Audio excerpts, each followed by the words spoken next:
Ford Tourneo Courier gets 3-star Euro NCAP rating.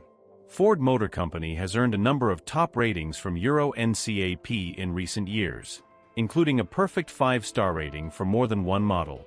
The all-new Ford Tourneo Courier just debuted for that same market back in May 2023, with production beginning roughly a year ago at the Ford Otosan Craiova assembly plant in Romania, so it was time for that redesigned van to be subjected to the same sort of testing, though it didn't quite fare as well as some of its blue oval lineup mates.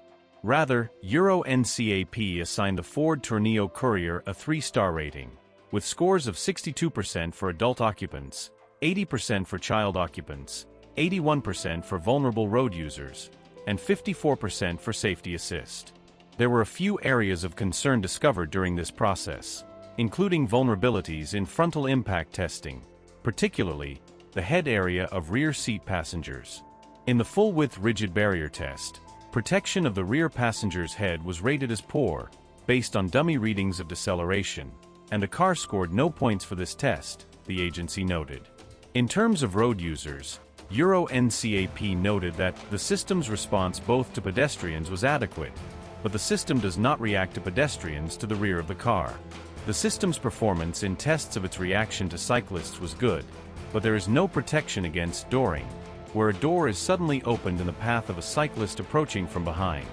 It added that overall, the performance of the autonomous emergency braking (AEB) system was marginal in tests of its reaction to other vehicles, with no reaction to vehicles crossing the car's path.